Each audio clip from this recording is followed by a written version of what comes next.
네, 오늘 설교 제목은 자유와 순종입니다. 네, 우리 성경 말씀 보도록 할게요. 신명기 10장 13절입니다. 내가 오늘 내 행복을 위하여 내게 명하는 여호와의 명령과 규례를 지킬 것이 아니냐. 아멘. 오늘은 저희 행복에 대해서 좀 여러분들과 나누고 싶어요. 우리가 행복하기 위해서 어떻게 살아야 되냐. 성경은 너무나도 분명하게 우리가 행복하기 위해서는 여호와의 명령과 규례를 지켜야 한다라고 말하고 있습니다.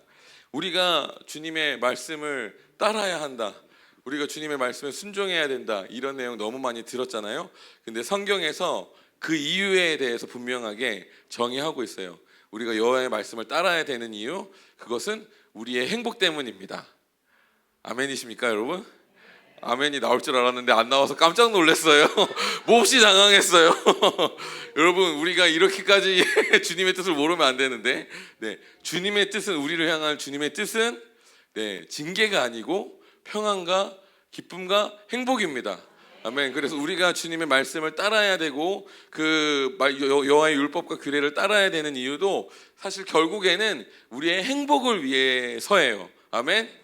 여러분, 이것이 동의가 되시고 이것이 동의가 돼서 여러분 순종하시는 여러분이 되셨으면 제가 오늘 말이 꼬이네요. 순종하는 여러분이 되시길 축복합니다. 아멘. 그래서 여러분 옆에 사람 축복했으면 좋겠어요. 하나님은 당신이 행복하시길 원하십니다 라고 축복하겠습니다. 네. 근데 왜 우리가 순종해야 되냐, 왜 여호와의 말씀을 따라야 되냐? 왜냐하면 하나님은 자비의 하나님, 사랑의 하나님이시기 이전에 공의의 하나님이세요. 그래서 이 세상은 하나님이 세우신 법칙 아래 돌아가고 있습니다. 그리고 그 법칙 아래 돌아가야만 열매가 나와요. 그 법칙을 벗어나면 반드시 결과가 다른 것이죠. 예를 들어서 뭐라고 해야 될까요? 1 더하기 1은 2잖아요. 이렇게 법칙이 있듯이 하나님께서 우리가 행복한 삶을 살기 위해서 하나님이 정하신 법칙과 길이 있어요. 그래야만 결과가 도출되는데 우리가 그것을 따르지 않는다면 행복이라는 결과가 도출될 수 없는 것이죠. 네, 하나님께서 사랑의 하나님이시기 때문에 우리를 당신의 자녀 삼으셨어요. 우리를 복주시는 분이십니다. 예수님을 통해서 우리의 죄의 문제를 해결해 주셨고, 그래서 우리가 하나님께 나아가는데 방해되는 것은 아무것도 없습니다. 근데 예수님을 믿는다고 해서 우리의 삶에 실질적인 변화가 당장 일어나느냐? 그것은 아니에요. 왜냐하면 하나님은 공의의 하나님이시기 때문에 우리가 그 법칙을 따라 살기 시작해야만 복을 받게 되고 복을 누릴 수 있게 됩니다. 네, 우리가 때로는 사랑의 하나님을 오해해서 하나님께서는 실수도 덮어주고 잘못도 덮어주는 분이다라는 오해를 해요. 근데 여러분, 드라마에 보면은 이제 부자, 힘과 권력을 가진 부모가 자녀가 잘못을 해도 그것을 다 덮어주잖아요. 그럼 자녀가 어떻게 되죠? 네, 망나니가 됩니다. 사람을 무시하고 아나무인이 되고 이런 형태로 망나니가 되거든요. 그러니까 하나님은 우리의 허물과 실수를 다 덮어주고 도리어 우리가 잘못해도 우리를 핍박하고 그 잘못을 징계하는 사람을 징계하는 그런 분이 아니시거든요. 잘못도 덮어줘서 우리를 망나니로 만드는 분이 아니에요. 네, 이미 망나니라는 말 자체가 그 인생이 망했다라는 뜻이잖아요. 주님은 우리가 잘못돼도 허물을 덮어주니까 마음대로 살고 하나님을 떠나서 죄를 살아도 잘되게 만들어주시는 분이 아닙니다. 왜냐하면 하나님은 사랑의 하나님이시기 이전에 공의의 하나님이시기 때문입니다. 그래서 우리가 하나님의 자녀가 되었어요. 하나님의 관계가 화목되었어요. 그런데 우리의 삶에 어떤 규격이 아직 하나님이 세우신 법칙, 원리를 쫓지 않는다면 우리는 그 복을 누릴 수 없고 그 원칙 안에서, 법칙 아래서 행복 가운데로 나아갈 수 없습니다. 그래서 우리가 예수님을 만났고 그래서 하나님과의 관계가 열렸고 영적인 문제가 해결돼서 행복해요. 막 태어나면 그렇습니다. 네, 영적인 문제로 괴로웠는데 영적인 문제가 해결돼서 하나님과의 관계가 열렸어요. 그러면 너무나도 행복한 기간이 찾아오거든요. 존 웨슬리 목사님께서 그 기간을 이렇게 지칭하는 말이 있었는데, 누구든지 하나님을 처음 만나면 아무 정죄함 없이 진짜 뭐랄까요, 거의 천상의 행복을 마음껏 누리는 시기가 있다. 약 6개월에서 2년이라고 하는데, 그때는 어떤 죄를 지어도 주님이 정죄하지 않으시고, 어떤 잘못이 있어도 주님이 뭐라고 하지 않으시고, 심지어 내가 드리는 허황된 기도도 응답해 주신다라고 표현하거든요. 그래서 주님 안에서 주님이 나를 지켜주시고 보호해 주신다는 정말 깊은 행복을 마음껏 누리는 시기가 있어요. 근데 그 시기가 지나면 이제, 이건 존 웨슬리 목사님의 표현인데요, 내 안에 있는 남아있는 죄가 드러나기 시작해서 이제 그 죄와 싸우는 시기가 찾아온다라고 하거든요. 저는 그 표현보다는 우리가 행복한 삶을 살기 위해선 우리가 영적인 원리를 쫓아야만 되는데, 그 영적인 원리, 성경의 말씀이 내 삶에 규격이 되지 않는 부분들이 드러나서 행복하지 않은 부분이 드러난다라고 그렇게 말씀드리고 싶습니다. 예를 들어서 이 재정 법칙이 있어요. 우리가 어떻게 해야 부자가 될 수 있는가? 성경에 그 원리들이 짧게 요약돼서 잘 설명되어 있으면 좋겠는데, 하나님은 비밀을 좋아하셔서 이거를 성경 전체에 흩뿌려 놓으셨거든요. 우리가 그걸 찾아내야 돼요. 그 찾아내면은 원리들이 다 성경에 담겨 있습니다. 어떻게 이제 신명기에는 재물 얻을 능력에 대해서 말하고 있고요. 그리고 이제 신약에서는 그 재물을 투자해서 배가시키는 원칙에 대해서 나와 있거든요. 이 원칙들을 쫓아 살면 부자가 될 수 있어요. 네. 근데 우리가 그 원칙을 따르지 않고 마음껏 지출하는데 하늘만 바라보면 부자 될 수 없습니다. 네. 막 나는 마음껏 지출하는데 주님 이렇게 심으면 복을 주신다고 했잖아요 하면서 막 하나님께 막 심으면서 재정 원칙은 전혀 따르지 않고 살잖아요. 그러면 고이는 그릇이 되지 않았기 때문에 복을 받을 수가 없어요. 주님께서 말씀하시는 복을 부어주시는 그릇이 있습니다. 고이는 그릇. 네, 그래서 주님께서 복을 주시면 티가 나는 그릇을 주님께서 원하세요. 근데 내가 줄줄 새는 그릇이잖아요. 복을 부어주셔도 줄줄 새서 티가 안 나요. 그러면 주님이 복을 안 부어주시고요. 사실은 저는 믿기에는 복을 부어주시거든요. 근데 티가 안 나서 나도 몰라요. 무슨 말인지 아시죠? 그렇기 때문에 우리가 이런 기초를, 영적인 원리를 쫓아 사는 것이 굉장히 중요합니다. 그래서 우리가 성경에 기록된 영적인 원리와 법칙을 따라 살면 우리 인생이 이제 복된 인생이 되고 행복을 누릴 수 있는 인생이 되는 것입니다. 심지어는 이 법칙이 믿음이 없는 이들에게도 적용이 되고 있어요. 그래서 여러분, 성공한 사람들, 일반적으로 잘된 사람들 삶의 태도나 그런 모습을 보잖아요. 성경적인 원리를 자신의 삶의 법칙으로 삼아서 살아가고 있습니다. 제가 이제 며칠 전에 릴스를 통해 봤는데, 잘된 사람들의 특징은 이 사람들은 끊임없이 성실하다. 네, 이 원칙이 어디 있습니까, 여러분? 네, 성경 안에 있잖아요. 그러니까 예수님을 믿지 않아도 어떤 삶의 법칙을, 성경적인 법칙을 따라 살면 그 인생이 잘 되고 축적되고 열매 맺는 인생이 되는 것이죠. 그래서 우리가 하나님의 뜻을 알고 그 뜻에 순종하는 삶이 복된 삶이고 행복한 삶입니다. 아멘. 그래서 여러분 축복하는 것은 여러분 주님의 말씀에 따라 삶을 살아가시길 축복합니다. 그래서 행복한 삶으로 들어가시길 축복합니다. 아멘. 그래서 우리 옆에 사람에게 축복할게요. 주님 말씀대로 살아서 행복하시길 축복합니다 라고 인사하겠습니다. 아멘. 네. 그래서 너무 기본적인 말씀을 해서 오늘 목사님 오늘은 그냥 쉽게 해치우시려고 이런 말씀하시는구나 라고 생각할 수 있는데, 제가 드리고 싶은 말은 이제 지금부터예요. 네, 순종이냐 굴종이냐 굴복이냐라는 겁니다. 우리 사무엘상 15장 22절 읽고 다음 나누도록 하겠습니다. 사무엘상 15장 22절입니다.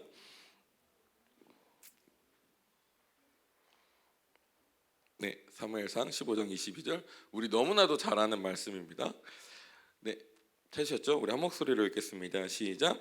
사무엘이 이르되 여호와께서 번제와 다른 제사를 그의 목소리를 청종하는 것을 좋아하심같이 좋아하시겠나이까. 순종이 제사보다 낫고 듣는 것이 순양의 기름보다 나으니. 아멘. 네, 성경에서 순종을 얼마나 높은 가치로 두고 있는지를 아주 잘 설명해 주고 있는 말씀이에요. 자, 순종, 자유와, 오늘 설교 제목이 자유와 순종인데, 저는 오늘 여러분들에게 자발적인 순종에 대해서 말씀드리고 싶어요. 사실 순종이라는 말 자체가 순순히 따른다라는 뜻이거든요. 그 말 자체 안에 자발적이다라는 의미가 내포되어 있습니다. 그래서 사실 자발적인 순종은 이 언어적으로 국어적으로 잘못된 말입니다. 역전압 잘못됐다는 말 우리 초등학교 때 배우잖아요. 이미 전자가 있는데 또 앞을 쓰면 잘못했다.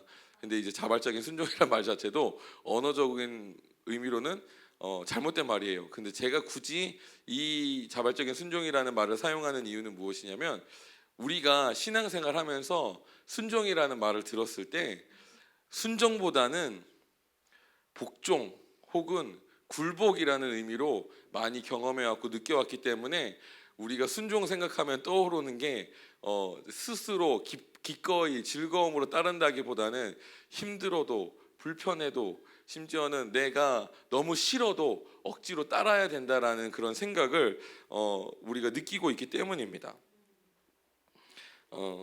순종은 우리가 그것이 옳다고 스스로 느껴서 순순히 따르는 것을 의미하고요. 굴복은 무슨 뜻이냐면 힘이 모자라서 복종하게 되었다라는 의미를 가지고 있습니다. 네, 우리가 순종을 강요당해 왔어요. 근데 순종을 강요당해 왔는데 그러면 순종이 아니잖아요. 네, 굴복한 거거든요. 굴복했는데 말로는 순종해라 해서 내가 순종하고 있는데 사실은 굴복당해 온 겁니다. 네. 그래서 우리가 경험하고 있는 환경은 우리가 주님의 말씀이고 이거 주님의 뜻이라고는 하는데, 내가 정말 원해서 기꺼운 마음으로 순종한 것이 아니라 외부의 압력으로 인해서 굴복한 거예요. 권위에 눌리거나 혹은 분위기에 눌리거나 혹은 문화에 휩쓸려서 혹은 정죄가 두려워서 우리가 굴복하게 된 것이죠. 우리가 자원함으로 기쁨으로 하는 것이 아니라 강제로 따르게 된 겁니다. 순종은 하나님을 향한 사랑의 산물입니다. 주님을 사랑하기 때문에 주의 말씀을 지켜 따르는 거예요. 근데 굴복은 두려움의 산물입니다. 내가 벌 받을까 두려워서, 혹은 이 공간 안에서 정죄받을까 두려워서, 나만 외톨이 될까 두려워서 따르게 되는 것이 굴복입니다. 네, 우리가 주님의 뜻을 따른다고 하지만 그것이 순종이 아니라면, 굴복이라면 우리는 결코 행복할 수 없습니다. 순종이 아니라 굴복으로 바뀐 순간부터 그것이 주님의 법칙이라고 하지만 내 안에서는 쓴마음이 남기 시작하고 불만이 남기 시작하고 억압에 대한 반발이 남기 시작하기 때문에 더 이상 주님과 건강한 사랑의 관계를 가질 수 없고, 그때부터 불행이 찾아오기 시작합니다. 제가 이제 40대가 되었어요. 제가 올해 40이거든요. 근데 제가 여전히 20대 때 얘기를 하게 되고 이런 얘기를 많이 해서 여러분들에게 이제는 좀 지겨울 수도 있겠다라는 생각이 들긴 하는데, 네, 제 20대 때 제가 경험한 종교적인 환경, 교회의 환경이 순종을 강요하는 문화였습니다. 그러니까 명확하게 표현하자면 저는 계속 굴복해 왔던 거예요. 목사님의 말에, 교회의 분위기에, 교회의 문화에 계속 굴복해 왔습니다. 그 당시 제가 섬겼던 목사님은 이제 기도원에서 많이 말하는 말인데요, 투시의 은사가 있습니다. 투시의 은사 뭔지 아시나요? 다 꿰뚫어봐. 무슨 생각하는지 다 알고 있어. 어제 뭐 했는지, 네가 저녁에 뭐 했는지 다 알고 있어. 여러분, 이 말 하잖아요. 남자들 20대 청년들은 100이면 100 다 찔려요. 말짱할 수가 없거든요. 밤에 무슨 짓을 했는지 얘기하면 마음이 이렇게 되거든요. 그러니까 맨날 두려움 앞으로 이 목사님 앞에 서는 거예요. 혹시 나의 죄가 이 목사님 앞에 들통나지 않을까, 안수 받을 때마다. 그래서 그 당시 저희 교회에 깡패 형님들이 많이 있었거든요. 우리 정희택 목사님께서 간증하셨잖아요. 공익근무하는데 깡패를 전도하셔서 오셨다고. 근데 되게 감사한 건 깡패들은 깡패를 전도해요. 그래서 깡패들이 이렇게 한 무리를 이뤘어요. 오셨어. 근데 이분들이 기도 받을 때마다 막 바르르 떨어요. 너무 무서워서. 사실 목사님 앞에서 힘도 더 센데 은혜를 받으신 분이라서 목사님의 권위와 하나님의 그 무서움에 막 사로잡혀서 벌벌 떨면서 막 기도하는 거 막 피해 다니고 지적당할까. 네, 어떤 분위기인지 아시겠죠? 네, 저도 마찬가지였어요. 저는 그분들만큼은 아니었지만 저도 20대 청년이고 숨어있는 제약들이 많았기 때문에 이렇게 나갈 때마다 두려웠고, 그래서 막 주님을 사랑해서 죄를 끊어내고 뭐랄까요, 교회를 섬기고 이런 것보다는 막 무서워서 두려워서 순종이 굴복하는 경우가 더 많았습니다. 특히 그 당시의 교회는 이미 교회만의 특정한 가치와 개념이 이미 교회에 강력하게 자리 잡았어요. 그래서 거기에서 튀는 행동을 하면 다 째려봤습니다.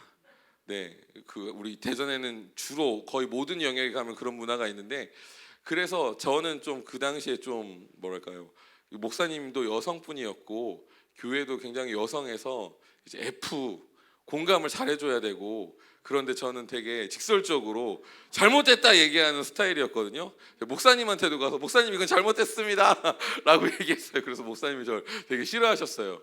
네, 근데 이제 그 뭐랄까, 저희 사역 팀들 안에서도 이게 도대체 무슨 의미가 있어, 일을 하려면 똑바로 해야지, 이런 바른 말 했다가 막 마음에 상처 줬다고 이제 목사님한테 불려가서 혼나고 그랬습니다. 그러니까 그 교회가 가지고 있는 분위기가 있는데 저만 가지고 있는 특별한 독특함이 튀어나오면 정죄받고 그 분위기에 짓눌리기 시작하는 거예요.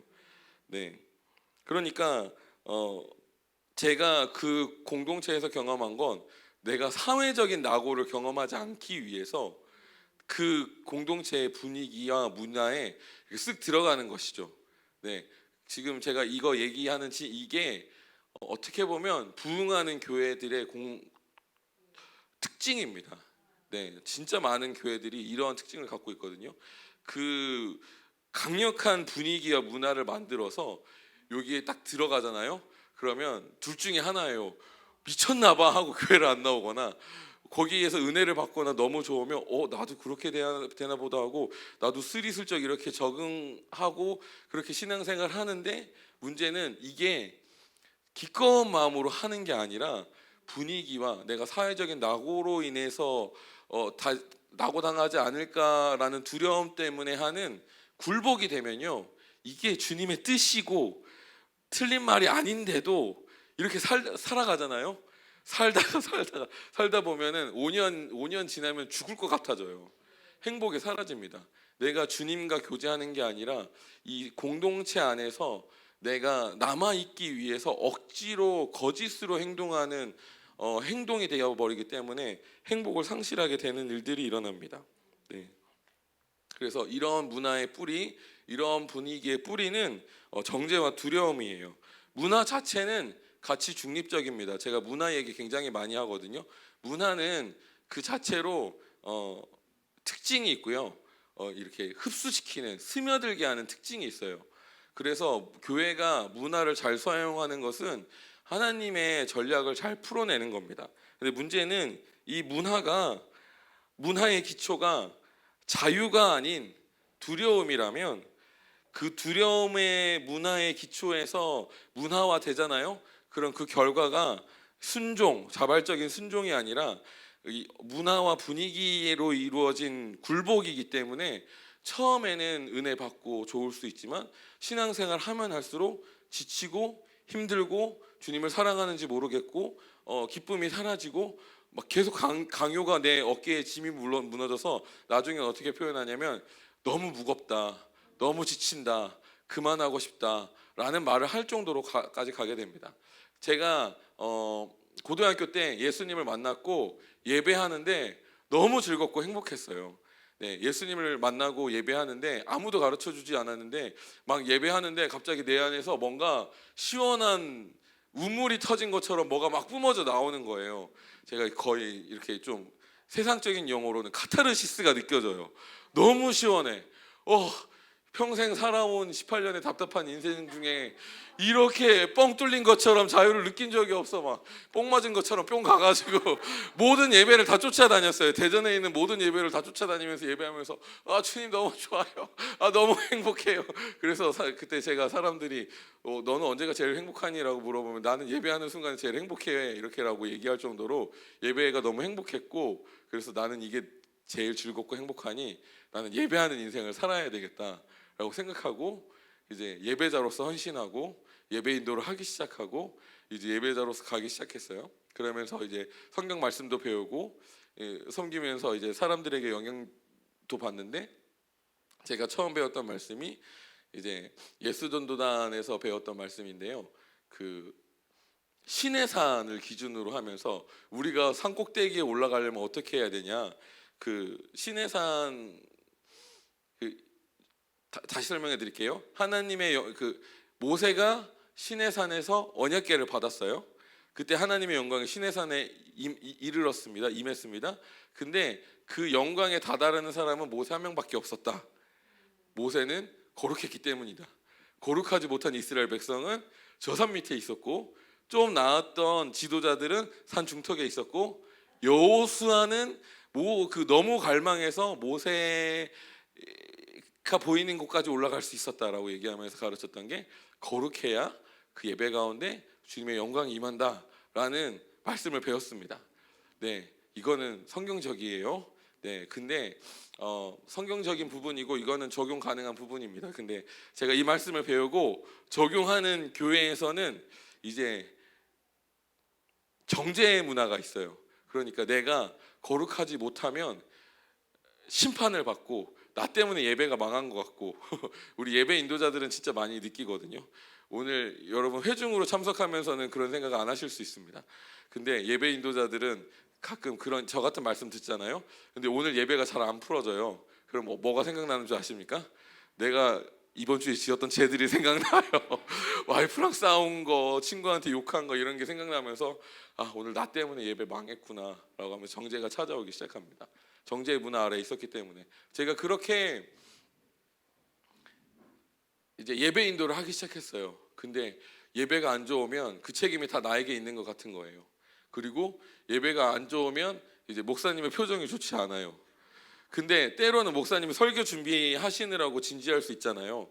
그러니까 내가 저분이 어떤 생각을 가지고 예배에 참여하시는지 장담할 수 없는데, 나는 이미 완전히 그 분위기에 눌렸기 때문에 항상 벌벌벌벌 떨면서 목사님만 쳐다보고 있는 거죠. 하나님을 예배하는 게 아니에요. 사람을 예배하고 있는 거죠.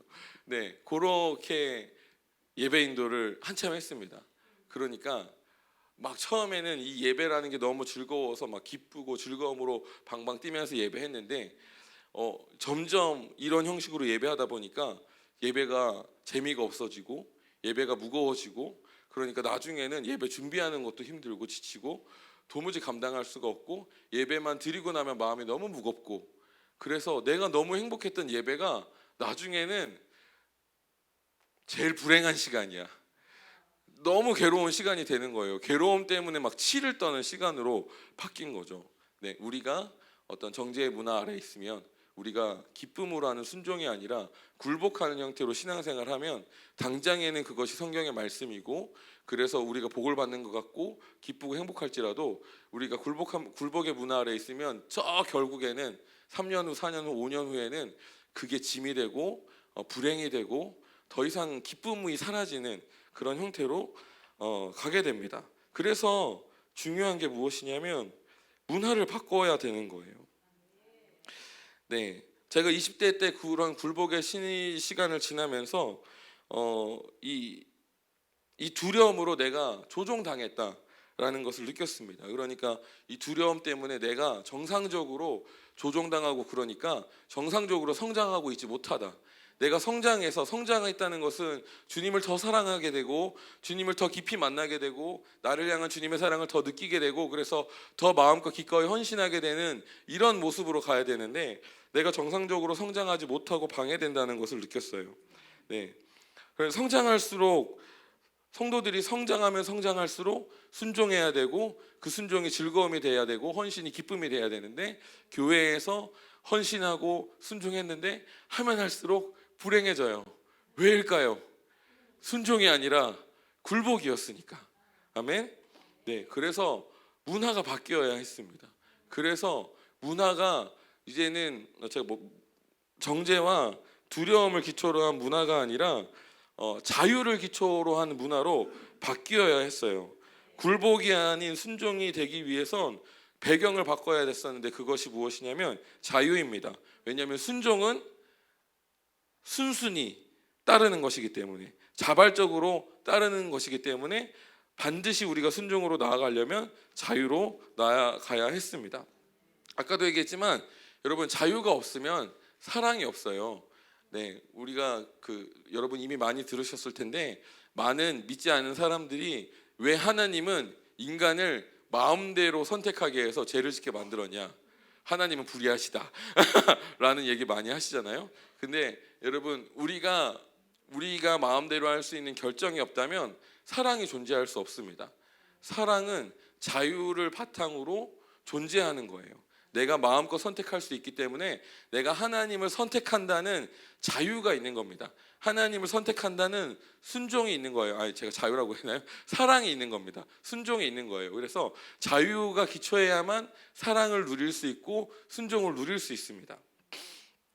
그래서 우리가 진짜 순종으로 가려면요, 가장 먼저는 뭐가 필요하냐면 자유가 필요하고요, 두 번째는 사랑이 필요하고, 세 번째는 이제 순종이 필요합니다.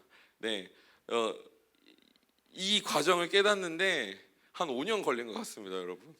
처음에는 자유를 깨달았어요. 자유가 있어야 돼. 나는 너무 조종당했어. 이것 때문에 불행한 사람들이 너무 많아. 이제는 불행하지 않고 마음껏 행복할 수 있도록 자유를 가르쳐야 돼 라고 생각했고 엄청 자유를 가르쳤습니다. 근데 지금 제가 말했던 이 자유와 사랑과 순종의 단계, 지금 우리가 말하고 있고 문화적으로 경험하고 있고 느끼고 있는 어떤 성숙한 영역에 대해선 몰랐죠. 네, 저희가 용납의 문화, 존중의 문화, 선하신 하나님의 문화를 이 교회에서 끊임없이 말하는 이유는 바로 여기에 있습니다. 자유가 바탕이 돼서 순종으로 나아가야 되기 때문이에요. 근데 우리가 처음 존중의 문화, 용납의 문화, 선하신 하나님을 얘기했을 때 저희의 포커스는 오로지 자유에 있었습니다. 순종까지 어떻게 갈지 그런 거 몰랐어요. 계시가 일부 부분이기 때문에 저희가 받았던 계시는 부분이었고, 다만 우리는 순종하는 마음으로 주님께서 보여주신 이 단초를 쫓아서 한 걸음 내딛었을 뿐입니다. 네, 용납하는 사랑에서 단초를 보았고 그 길을 따랐습니다. 존중이라는 단초를 보았고 그 길을 따랐어요. 그게 무엇인지, 무엇을 위해서인지, 주님께서 그리신 큰 그림이 무엇인지는 온전히 알지 못한 채 한 걸음을 걸었습니다. 네, 원래 다 신앙생활 그렇게 하는 겁니다, 여러분. 믿음의 여정은 그런 거예요. 주님께서 아브라함에게 어떻게 말씀하셨죠? 내가 너에게 지시할 땅으로 가라. 네, 주님 진짜 아브라함에게 혹독했습니다. 진짜 아브라함에게 보여주신 단초가 아주 작았거든요. 그렇지만 아브라함이 따라갔고, 네, 복의 근원이 됐죠. 저희도 마찬가지로 믿음의 여정을 가고 있기 때문에 우리가 보고 순종하는 것은 아주 작은 일부분일 뿐이에요. 네, 다 알지 못하지만 적용했고 선포했어요. 그렇기 때문에 우리가 했던 말들과 우리가 하고 풀어냈던 이 사역들을 많은 분들이 경험하면서 긍정적으로는 저희의 말을 오해하지 않는, 문화적으로 혹은 삶의 여정이 비슷한 분들은 너무 은혜받고 치유받고 회복의 여정을 겪었습니다. 굴복으로 인해서 괴로움을 겪은 사람들은 제가 하는 이 내용들을 전할 때 은혜받고, 이미 그분들은 삶의 규격이 완성되어 있어요. 다만 그 마음의 자유, 순종으로 나아가는 그 변화만 필요했거든요. 저희가 하는 말을 듣고 순종으로 나아감으로 행복을 누리는 은혜를 겪었습니다. 근데 굴복을 경험해 보지 못한 신앙생활을 하신 분들은 저희가 하는 말에 오해가 생기고 핀트가 나갔기 때문에 다르게 이해하고, 그렇기 때문에 열매로 나오는 것이 아니라 뭐랄까요, 결론적으로 표현하면 이 순종으로 가기보다는 주님은 선하시다, 주님은 정죄하지 않으신다, 주님은 너를 용납하신다, 그런 얘기를 이 굴복의 과정 없이 듣잖아요. 그러면 사람은 이기적이어서 자기 유리하게 해석합니다. 내가 이렇게 살아도 주님이 알아서 잘해주시겠구나라고 오해를 하거든요. 근데 그거는 제가 아까 처음에 얘기했던 공의의 하나님, 우리 하나님이 세우신 법칙 아래 살아야만 행복한다라는 것을 알지 못한 채로 이 말씀을 들으면 하나님을 오해하고 삶을 오해하고 적용을 잘못하게 되는 일들이 일어나는 것이죠. 네, 그래서 제가 주님께서 인도하시는 여정을 보면서 주님께서 원하시는 것은 자발적인 순종이구나 라는 것을 깨닫습니다. 자유를 성도들이 누리게 하고 그 자유와 선하신 하나님을 경험하면서 이제는 억압되고 강요됐던 헌신과 희생이 아니라 진짜 주님을 개인적으로 사랑하게 되는 사랑의 관계를 맺게 하고, 그래서 주님을 사랑함으로 기꺼이 헌신하고 희생하기까지 하는 순종으로 나아가야 되는구나 라는 것을 이제는 깨닫습니다. 근데 저희가 이 영역까지 오는데 정말 많은 실수들이 있었어요. 저희가 굴복의 상처가 너무 심했기 때문에 강압을 너무 싫어했습니다. 그래서 사실은 배워야 되는 시기, 통제된 자유를 경험함으로 자유를 훈련받아야 될 시기에 있는 우리 영적으로 어린이들이 있는데, 그런 이들에게도 너무 지나친 자유를 주었던 거죠. 네, 어린이에게 자유를 주면 어떻게 되는 줄 아십니까? 어린이에게 자유를 주면 이 삶의 바운더리가 없고 규격이 없고 어린애에게 자유를 주잖아요. 그럼 애가 불안해서 부모에게 굉장히 날카롭게 대하기 시작합니다. 근데 부모가 정확한 규격으로 너 이렇게 해야 돼 라고 틀을 주잖아요. 그럼 틀 안에서 평안해하면서 통제된 자유를 누리면서 행복해해요. 아이러니죠. 어린아이에게 마음껏 자유를 주면 행복할 것 같은데 도리어 마음대로 할 수 있는 자유를 주면 잘못되고 사회 부적응자가 되고 큰 문제에 빠집니다. 지금 이 나라 이 세상에서 자유를 마음껏 누릴 수 있었던 그런 특징을 가지고 있는 직업이 있었습니다. 크게 두 개가 있어요. 저가 지금 생각하는 건 두 개거든요. 이거 맞추시면 제가 이제 기프트콘 쏘겠습니다. 네, 맞춰보세요. 이 지금까지 존재했던 직업 중에 가장 자유로웠던 직업 두 개 맞춰보십시오, 여러분. 네? 목사님 아닙니다. 프리랜서 그분들은 이제 시키는 거 해야 돈을 벌기 때문에 종은 마음대로 못 하잖아요. 종은 아니죠. 네. 이게 되게 쉬운데. 대통령? 대통령은 아니에요. 대통령은 지금도 마음대로 못 하시잖아요. 네, 대통령은 아니시고 옛날엔 있어요. 대통령 같은 사람. 네, 옛날에 대통령. 네, 그렇죠. 왕은 마음대로 했습니다. 누가 왕이라고 하셨습니까? 기프티콘 쏘겠습니다. 네, 제가 커피 기프트콘 쓰겠습니다. 네, 왕. 그리고 또 하나 있어요. 아니야, 같은 직업군이잖아요. 같은 직업군이야. 네, 완전 반대되는. 네, 거지 누구죠? 네, 기프티콘 쓰겠습니다. 네, 최고로 자유를 누리는 두 직업입니다. 네, 거지는 진짜 자유로워서 거지 된 거거든요. 네, 씻기 싫어서 안 씻어서 거지 된 거예요.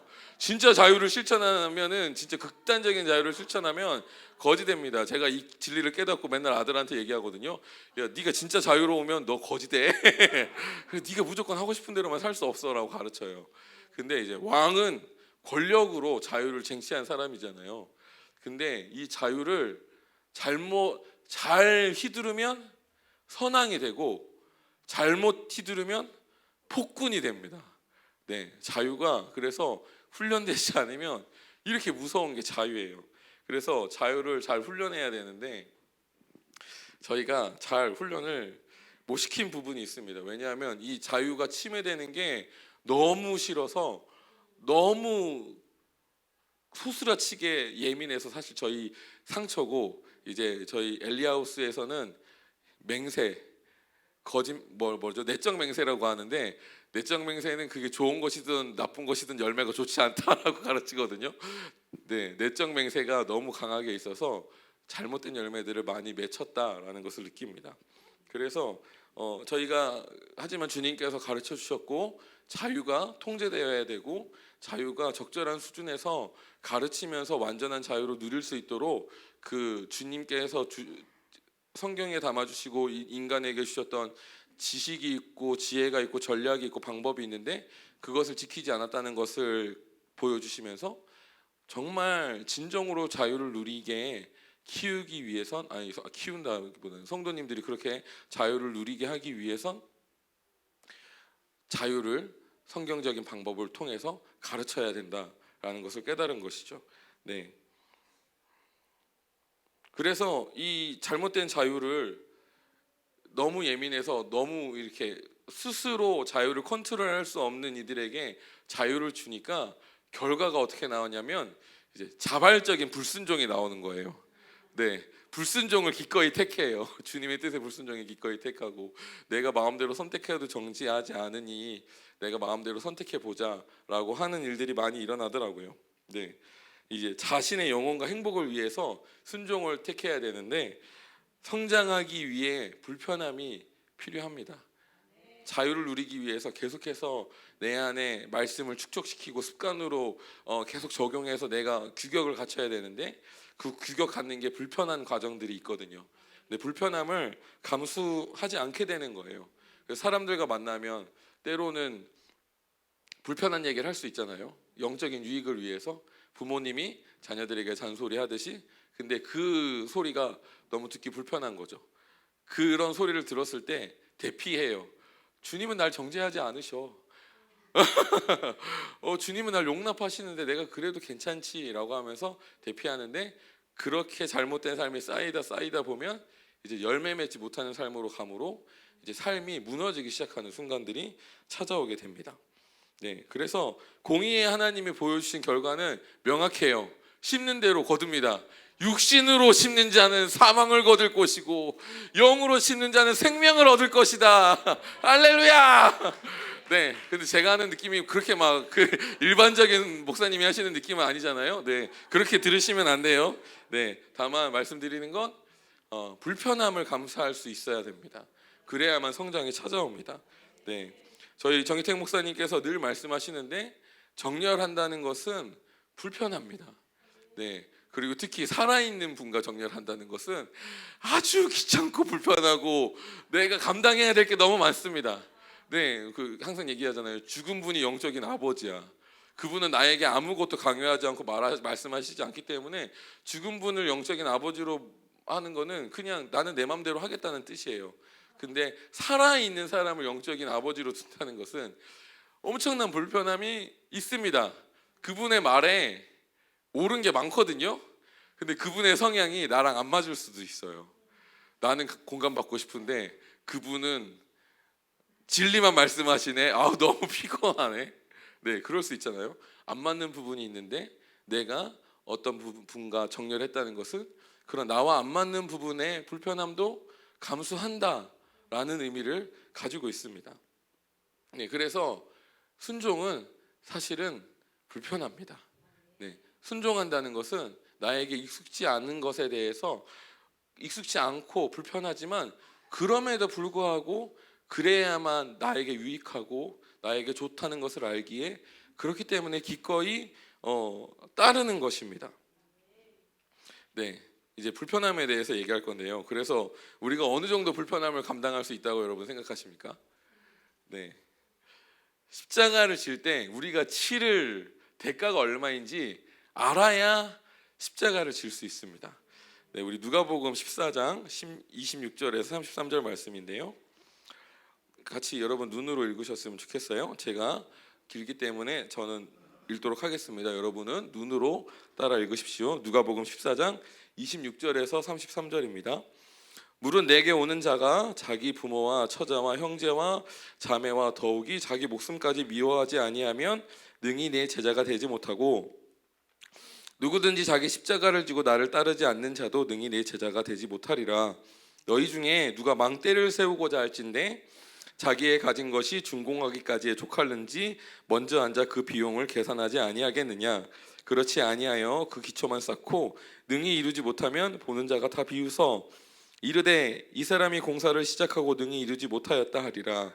또 어떤 임금이 다른 임금과 싸우러 갈 때에 먼저 앉아 1만 명으로서 저 2만 명을 거느리고 오는 자를 대적할 수 있을까 헤아리지 아니하겠느냐. 만일 못할 터이면 그가 아직 멀리 있을 때에 사신을 보내어 하친을 청할지니라. 이와 같이 너희 중에 누구든지 자기의 모든 소유를 버리지 아니하면 능히 내 제자가 되지 못하리라. 아멘. 굉장히 무거운 말씀인데요. 일반적으로 포커스를 어디에 많이 두시냐면 자기 목숨까지 미워하지 아니하면 능히 내 제자가 되지 못한다라는 설교에 주로 집중해서 말씀하시고요. 맨 마지막 말씀 일반적으로 자기 모든 소유를 버리지 아니하면 능히 내 제자가 되지 못한다라고 얘기하면서 이제 헌신, 순종을 강요합니다. 근데 여러분 예수님은 순종을 이 제자가 되기 위해서 너희가 십자가를 지어야 된다라고 얘기했는데 그 중간에 이 비유를 넣으셨어요. 너희가 망대를 지을 때 그 망대를 지을 때 얼마의 돈이 드는지 이렇게 각을 잰다라고 요새 표현하잖아요. 각을 재보고 가능해야 시도하지 않느냐.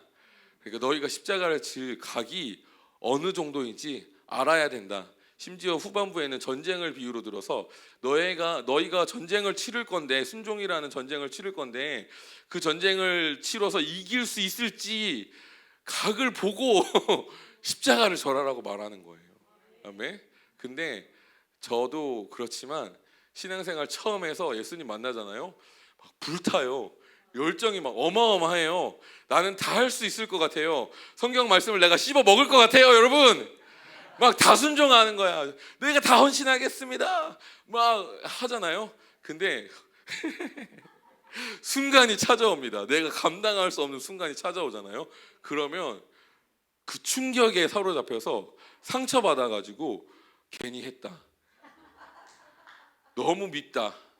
자기가 열정으로 했는데 막상 내 믿음의 수준이 얼마인지 내가 감당할 수 있는 십자가의 크기가 얼마인지 모르고 막 그 신앙의 열정과 막 불붙는 그 마음으로 순종했다가 데이는 거예요. 엄청 크게 되어서 막 소스라치게 놀라서 어떻게 되냐면 이제 더 이상 순종하지 않는 이제 자기 이익을 취하는 수준으로 신앙생활을 하게 되는 것이죠. 네. 그래서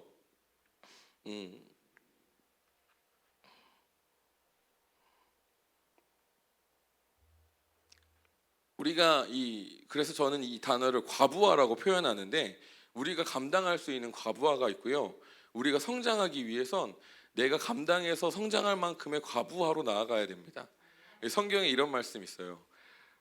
주님께서 고난을 주시되 피할 길을 내사 고난을 주시고 감당치 못할 시험은 주시지 않는다. 기가 막히지 않습니까, 여러분?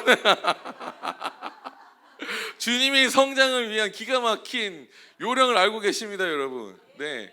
근데 문제는 우리가 주님이 주시는 적절한 과부하 안에서 이제 순종과 자유를 경험하면서 성장하는 것이 아니라 신앙의 열정 혹은 교회의 요구로 인해서 굴복으로 인해서 내가 감당할 수 없는 순종들을 하고 살다 보면은 내가 감당할 수 없는 시점이 딱 오면은 엄청난 상처와 번아웃과 이 신앙의 번아웃과 육체적인 번아웃과 이런 것들을 경험하면서 목사님이 미워지기 시작하고 막 목사님을 보기만 하면 일을 가기 시작하고 교회 가기 너무 싫고 교회가 너무 믿고 나를 위로해 주지도 않는 것 같고 내가 이렇게 힘든데 나한테 따스한 말 한마디도 안 하네, 나한테 관심이 없네, 이런 식으로 스스로 상처를 받아서 상처에 상처로 들어가는 일들을 경험하게 되죠. 네.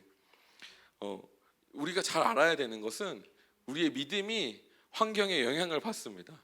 내 감정이 환경에 영향을 받아요. 그래서 어떨 때는 되고 어떨 때는 안 됩니다. 내가 한계가 있다는 것을 알아야 돼요. 그래야만 우리가 순종하면서 살아갈 수 있습니다. 네, 진정한 순종은 예수님도 이 말씀을 하신 이유는 무엇이냐면 너희가 진짜로 십자가를 진다는 것은 너희가 어느 정도 대가를 지불할지 알고 지는 거다. 네, 그냥 열정으로 객기라고 표현하겠습니다. 솔직히 말하면 객기예요. 감당할 수 없는 순종을 하는 거기 때문에 객기로 하는 것은 순종이 아니다. 너가 이게 어떤 대가가 지불돼야 되는지 알매도 져야 그게 진짜 십자가고 그게 진짜 순종이다 라고 주님께서 말씀하시는 겁니다. 네. 여러분 그렇게 십자가를 지시고 축복합니다. 네. 그래서 여러분 이런 진정한 자유라는 것은 영적인 네. 그래서 우리의 성장은 죄송합니다. 다른 말 했네요. 우리의 성장은 어떻게 이루어지냐면 적절한 과부하를 통해서 이루어져요. 그리고 통제된 자유를 통해서 이루어집니다. 네, 제가 이 통제된 자유에 대해서 예전에 많이 설명드렸는데요. 우리 자녀를 양육할 때 통제된 자유라는 것은 선택권을 주되 결정권을 주진 않는 거예요. 예를 들어서 신나게 놀았어요. 집에 돌아가야 돼요. 그러면 제가 이제 공유야 이제 집에 돌아가야 돼라고 하는데 애는 재밌으니까 저항할 거 아니에요. 그때 선택권을 주는 겁니다. 5분 후에 돌아갈까 10분 후에 들어갈까. 선택하면 자기가 선택했기 때문에 선택을 배우고 책임을 배우고 자유를 배우게 되는 것이죠. 이게 통제된 자유입니다. 우리가 주님 안에 성장하는 것도 이런 적절한 가부어와 통제된 자유 안에서 성장해야 우리가 나중에 왕이 되어서 이 땅을 온전히 다스릴 수 있는 거예요. 제가 아까 왕이란 직업군을 얘기했잖아요. 주님께서 우리를 어떻게 부르셨죠? 왕 같은 제사장, 왕으로서 이 땅을 통치하도록 부르셨고, 그래서 주님께서는 우리 가운데 완전한 자유를 주시기 원하거든요. 근데 그 자유를 마음껏 누리려면 우리가 왕같이 훈련이 돼야 됩니다. 특별히 성군과 같은 훈련이 우리 안에 있어야 합니다. 아멘. 네. 우리 마지막으로 누가복음 15장 11절에서 32절 말씀 읽고 마무리하도록 하겠습니다.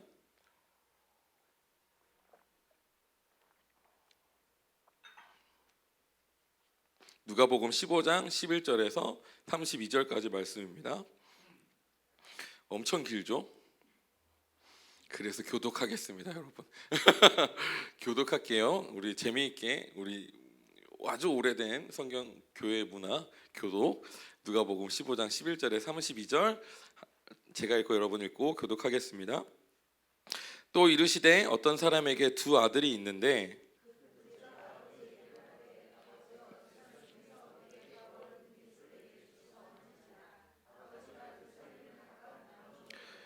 그 후 며칠이 안 되어 둘째 아들이 재물을 다 모아가지고 먼 나라에 가 거기서 허랑방탕하여 그 재산을 낭비하더니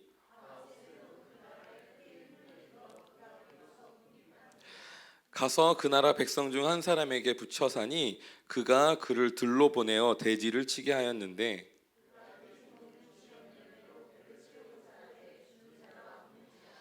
이에 스스로 돌이켜 이르되 내 아버지에게는 양식이 풍족한 품꾼이 얼마나 많은가 나는 여기서 줄여 죽는구나.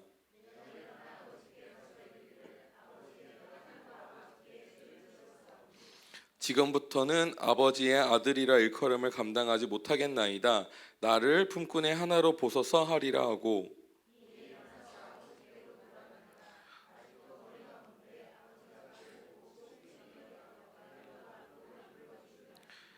아들이 이르되 아버지 내가 하늘과 아버지께 죄를 지었사오니 지금부터는 아버지의 아들이라 일컬음을 감당하지 못하겠나이다 하나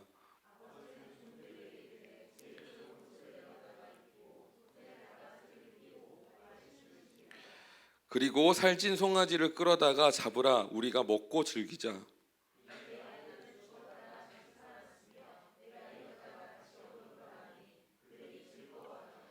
맏아들은 밭에 있다가 돌아와 집에 가까이 왔을 때에 풍악과 춤추는 소리를 듣고 대답하되 당신의 동생이 돌아왔음에 당신의 아버지가 건강한 그를 다시 맞아들이게 됨으로 인하여 살찐 송아지를 잡았나이다 하니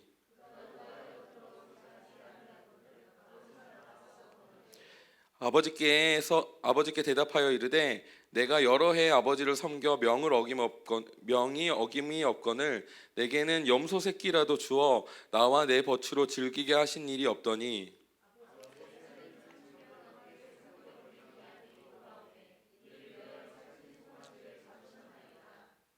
아버지가 이르되 예 너는 항상 나와 함께 있으니 내 것이 다 내 것이로되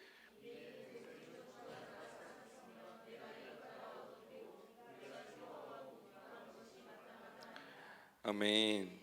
네. 이 진정한 자유로 나아가기 위해서 우리가 한 번쯤은 한 번쯤이 아니라 반드시 그런 거라고 저는 생각하거든요.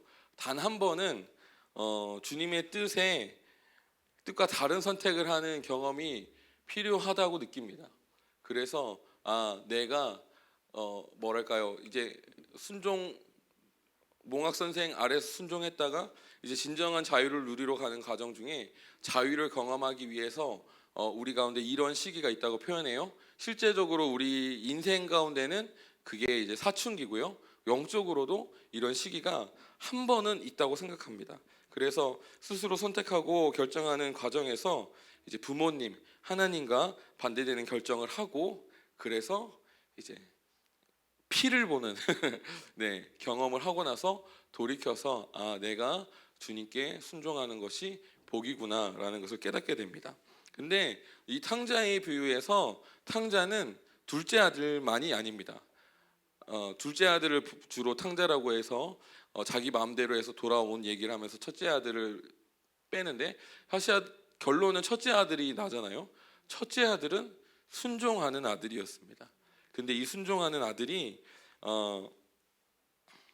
제가 오늘 설교한 그 개념으로 설명하면은 첫째 아들은 굴복한 아들이었던 거예요.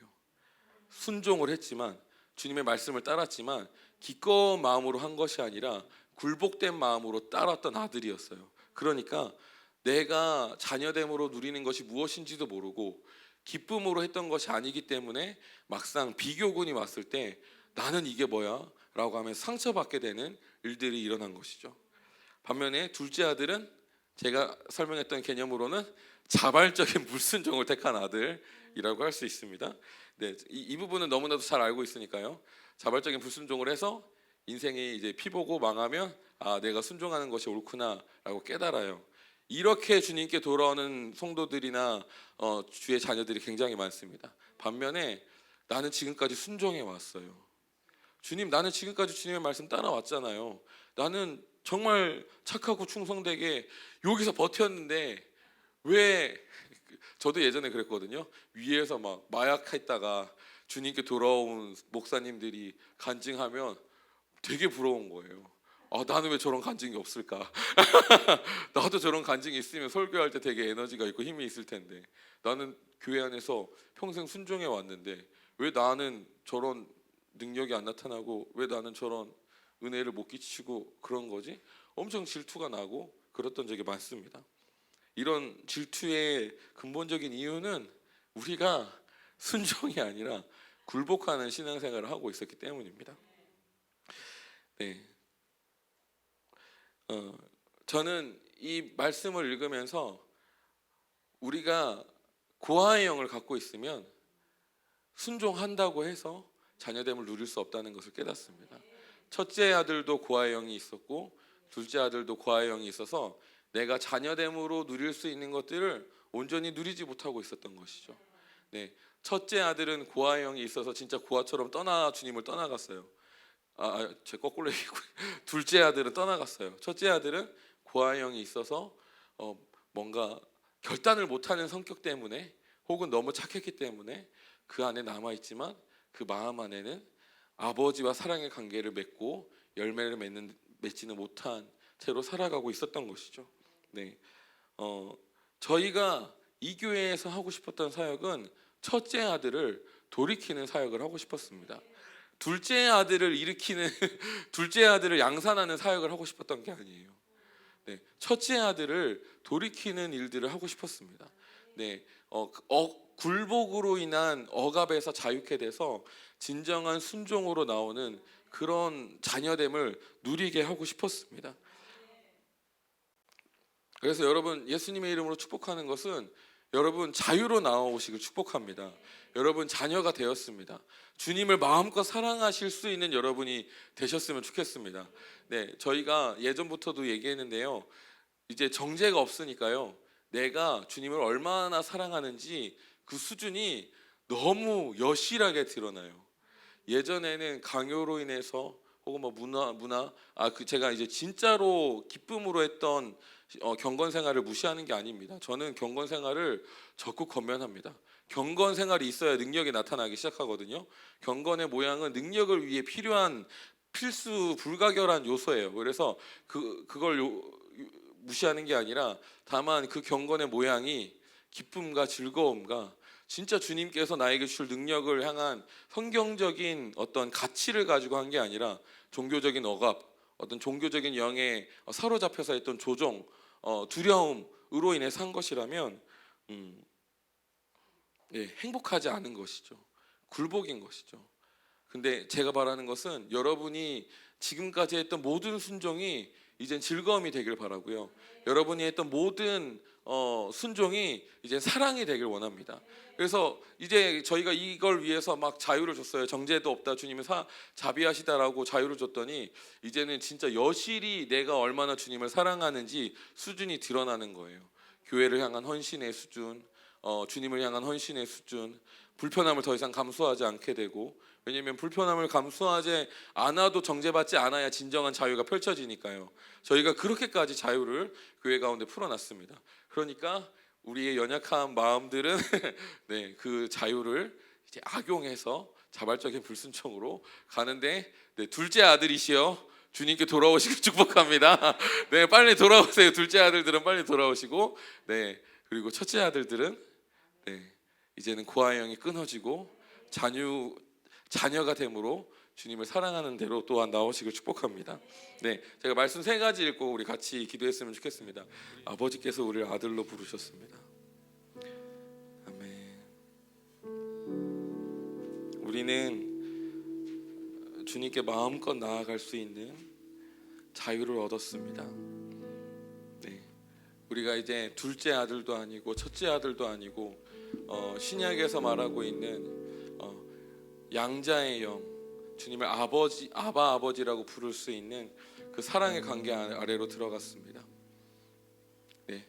여러분 이 시간 다 같이 자리에 일어나 주십시오. 그리고 제가 이 말씀을 선언할 때 여러분 믿음으로 받으십시오. 우리 가운데 있는 모든 고아의 영이 이 시간 예수님의 이름으로 끊어질 것입니다. 또한 동시에 우리 가운데 양자의 영, 주의 자녀로 완전히 접붙임화되는 일들이 일어날 것입니다. 제가 말씀 선포할 때 여러분 믿음으로 아멘 크게 받으시길 바랍니다. 요한복음 8장 36절에 주님께서 이렇게 말씀하셨습니다. 그러므로 아들이 너희를 자유롭게 하면 너희가 참으로 자유하리라. 갈라디아서 5장 1절입니다. 그리스도께서 우리를 자유롭게 하려고 자유를 주셨으니 그러므로 굳건하게 서서 다시는 종의 멍에를 매지 말라. 갈라디아서 5장 13절입니다. 형제들아 너희가 자유를 위하여 부르심을 입었으나 그러나 자유로 육체의 기회를 삼지 말고 오직 사랑으로 서로 종노릇하라. 주님, 우리가 구하는 것은 하나님, 우리가 이제 진정한 자유를 누리기 원합니다. 하나님, 순종으로 나아가길 원합니다. 우리 안에 있는 모든 굴복이 끊어지게 하여 주시고, 하나님, 우리 안에 있는 모든 불순종이 끊어지게 하여 주시옵소서. 우리 다 같이 주님 한번 크게 부르짖고 기도하며 나아가겠습니다. 주여. 제가 지금 영으로 보는 것은 주님께서 지금 우리 가운데 거느시면서 우리의 영혼을 터치하는 것이 보입니다. 우리가 이 주님께서 우리 가운데 마음껏 역사하실 수 있도록 우리가 이 주님께서 보여주시는 방식대로 같이 기도하며 나아가도록 하겠습니다. 여러분 주변에 있는 지체들에게 우리 같이 안수하며 서로 기도하며 나아가도록 하겠습니다. 내가 스스로 제 결박을 끊고 내 안에 있는 견고한 진을 끊는 것은 어렵지만 우리가 중보를 통해서 선언하고 선포할 때 내 안에 있는 결박은 너무나도 쉽게 끊어지고 내가 기도해준 이의 결박은 너무나도 쉽게 끊어집니다. 그래서 이 시간 우리가 서로 안수하도록 하겠습니다. 여러분 2명씩도 좋고요, 3명씩도 좋습니다. 조금 더 큰 그룹으로 기도해 주셨습니다. 우리가 손을 얹고 기도할 때 손을 잡기보다는 어깨에 손을 올리시거나 머리에 손을 올리시거나 등에 손을 대시거나 그렇게 같이 기도하겠습니다. 주님께서 우리 안에 있는 모든 결박을 끊기 원하십니다. 고아의 영, 그 주님께서 끊어내길 원하십니다. 억압된 마음들, 두려움들 끊어내길 원하십니다. 굴복으로 얼룩진 모든 영역들 이제 우리 안에서 완전히 제거하길 원하십니다. 주님께서는 우리를 양자의 영, 자녀 삼으심, 선하심, 그리고 축복받음, 행복하게 하는 그 모든 자유로부터 시작하는 사랑과 순종의 영역으로 우리를 온전히 이끄시길 원하십니다. 그래서 이 시간 같이 기도하고 축복하며 중보하는 것은 하나님, 우리 안에 있는 모든 결박이 예수님 이름으로 끊어지게 하여 주십시오. 네, 주님께서 우리에게 순종하기 전에, 십자가를 지기 전에 반드시 물어보는 것이 있습니다. 예수님께서 베드로에게 이렇게 말씀하셨어요. 네가 나를 사랑하느냐? 네, 우리가 희생하고 우리가 헌신하고 우리가 순종할 때 반드시 십자가를 질 때 그 전에 반드시 필요한 것이 있고, 예수님도 반드시 확인하십니다. 네가 나를 사랑하느냐. 우리가 십자가를 칠 때 계수해 봐야 됩니다. 내가 얼마나 주님을 사랑하는지. 그래서 내가 주님께 순종할 때 내가 이 정도 대가를 드려도 내가 전혀 아무렇지 않은지 알아야 됩니다. 그래서 주님께서 우리에게 요구하시고 원하시고, 이건 사실 요구로서 크는 것이 아니기 때문에 주님께서 우리를 향해서 당신의 자비와 선하심을 끊임없이 보내시는 것은 우리로 하여금 사랑으로 충만해져서 사랑으로 성장하기 위해서입니다. 그래서 이 사랑은 요구될 수 없고, 이 사랑은 강요될 수 없습니다. 다만 이 사랑은 우리가 주님의 사랑을 받을 때 자라게 됩니다.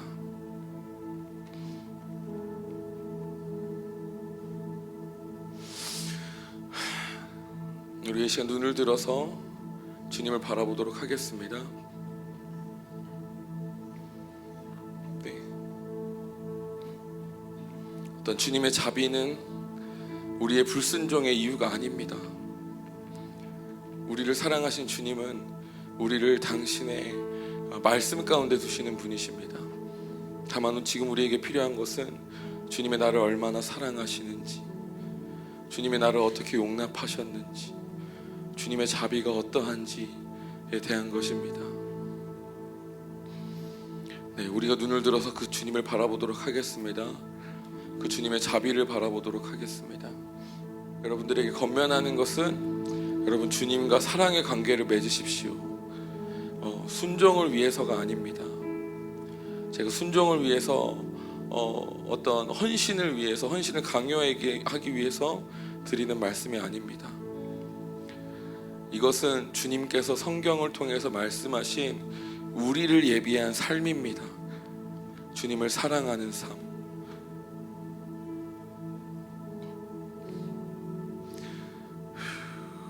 아멘.